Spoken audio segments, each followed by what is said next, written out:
For this SOLIDWORKS tutorial, I designed a wooden toy toaster that is spring-loaded to allow the toast to pop up. In this tutorial, I will show you how I assembled the mechanism within the toaster assembly and how to create the motion study. If you'd like to follow along to this tutorial, I have made the files available to download on the SOLIDWORKS blog. To begin, I have the part assembled toaster. It is just missing the mechanism parts. All of the current parts are fixed apart from the toaster dial. This was mated into place and will be rotated within the motion study shortly. Going to insert components and bringing in the toaster button, the toaster's lever, a mechanism pin and the pole mechanism part, and opening them up. Dropping them into the assembly, I will show you what mates I used. For the toaster's button, I'm selecting this face and this inner face of the toaster and using a concentric mate with lock rotation on to keep the assembly more restricted. Then I'm adding a mate from this face and the inner face of the toaster panel here. This will be a coincident mate. This will only be temporary as I'll need to suppress it for the motion study. Hiding this part, I can make the pin concentric into this hole, again with lock rotation checked. Then I'm mating this edge into the hole's inner edge here. For the pole mechanism part, I can mate this edge to the top edge of the pin. I'm mating this concentric but unchecking lock rotation to allow the mechanism to rotate on the pin. Then I'm adding a coincident mate from this face to this one. I'm going to drag to straighten the part up, ready for the motion study. Lastly is the lever part.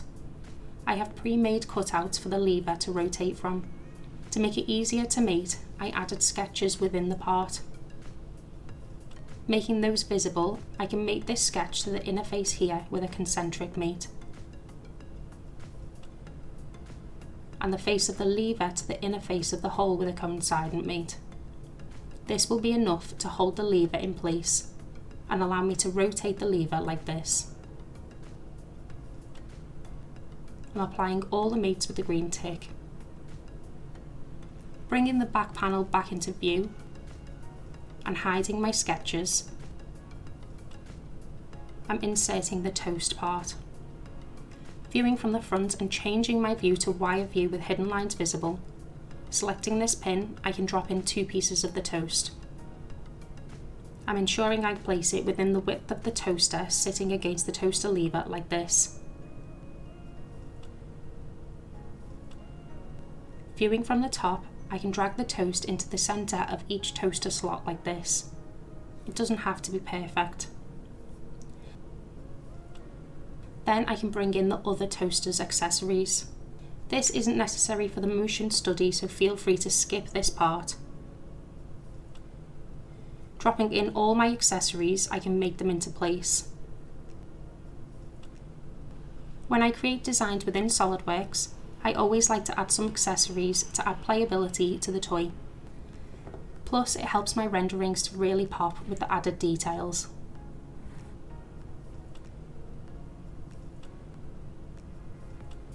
Before I start my motion study, I'm selecting the pin part here and all of the extra accessories from the assembly parts list and fixing them.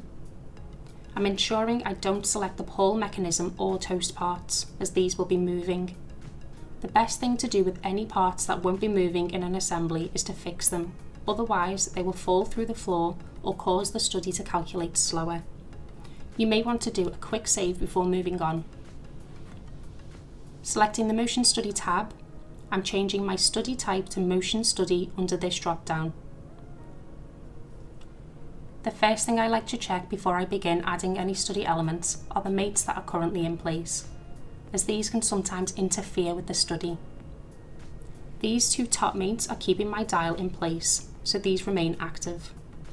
This one is keeping my toaster button from rotating in the hole. However, this coincident mate is keeping the toaster button fixed against the inner face of the toaster. So I will right click and suppress this, allowing me to push the button shortly. This mate keeps the pole mechanism part concentric to the pin. and this mate keeps the pole part flush against the toaster so that it can't fall off the pin. The last two mates here keep the toaster lever in place, allowing it to rotate. Before I begin, I experimented with many different settings to figure out how to make this mechanism work within the motion study. I am not a trained engineer. I studied 3D design and ceramics at university, but through working in SOLIDWORKS for 10 plus years, I've learned a few things through the trusted try and test method. So when creating motion studies, you learn as you go, you can tweak settings and see the effects the changes make and edit again.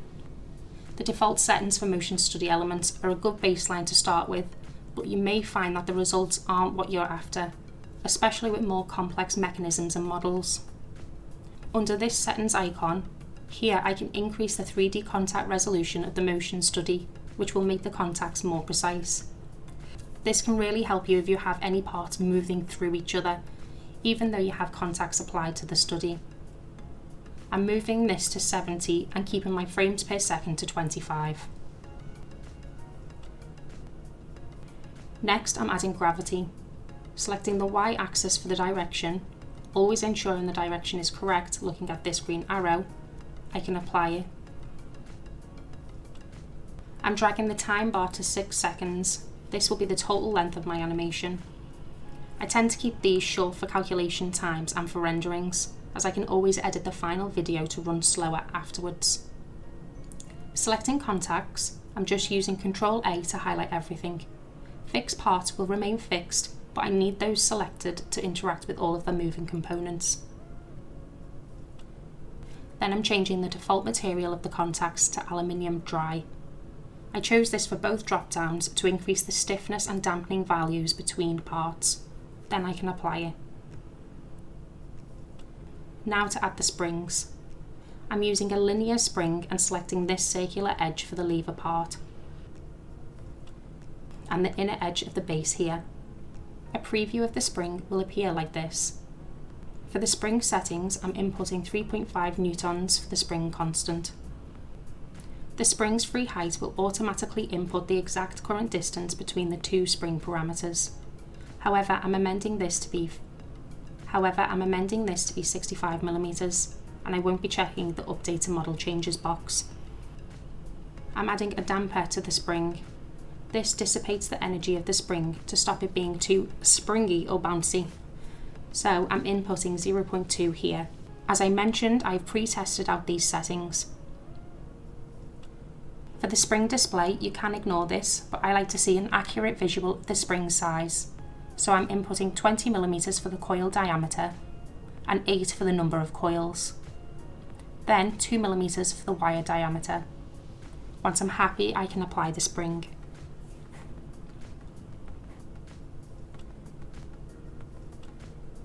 Adding a second spring, I'm using another linear spring. Hiding this part, for the spring's parameters, I'm selecting this inner edge within the pole part. Then, making this panel visible again, I'm hiding the pole part to select this inner edge of the toaster panel here. For this spring, I'm inputting 2 newtons for the spring's constant and 12 millimeter for the spring's free height. Again, I'm adding a damper to the spring at 2 newtons. For the display, the coil diameter is 9 millimeters, and I'm inputting 3 for the number of coils and 1 millimeter for the wire diameter and applying it.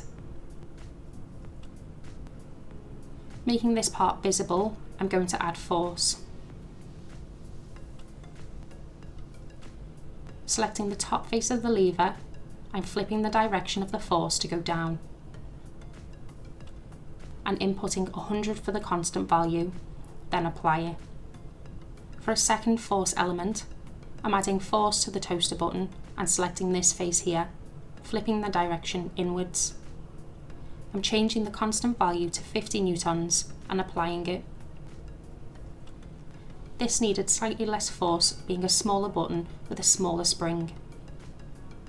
Selecting the damper icon,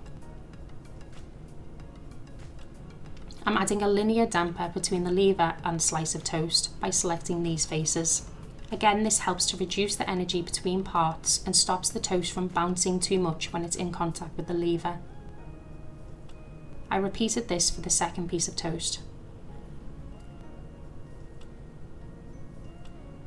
Next, I'm adding a motor. Selecting rotary motor and this face of the dial, an arrow showing the motor direction should appear. The arrow should be going clockwise. I'm changing this motion drop down to distance. Under distance, I'm inputting 125 degrees. This should turn the dial to point to the number 3 on the toaster. For the start time of the motor, this will remain on 0. For the duration, I'm inputting 1.5 seconds and applying the motor. With all my motion elements applied, I need to edit the force animation time bars. This will stop the force from remaining on throughout the animation. I will be editing the time in which the force will begin and how long the force will be on. For the force on the lever, I'm dragging this animation key here to begin the force at 1.5 seconds. You can see the time if you hover over the animation key like this. Then dragging the time bar to 1.9 seconds, I can right click and select the force here and select off. For the force on the toaster button, I'm dragging the animation key to 5 seconds for the start time of the force. Then dragging the time bar to 5.2 seconds and right clicking onto this force element and turning it off. I can now select calculate here and let the motion study run. You'll see as the calculation plays out, the dial turns to the number 3. As the lever pushes down, the pull mechanism is pushed inwards, and once the lever passes it, the spring behind the pull pushes it out to hold the lever down.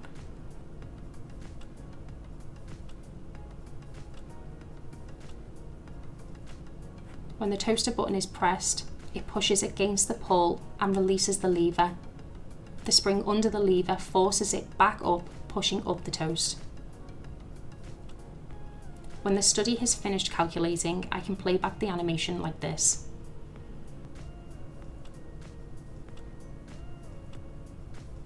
If I'm happy with the result, I can render the animation with SOLIDWORKS Visualize and edit the speeds of the finished animation to create something like this.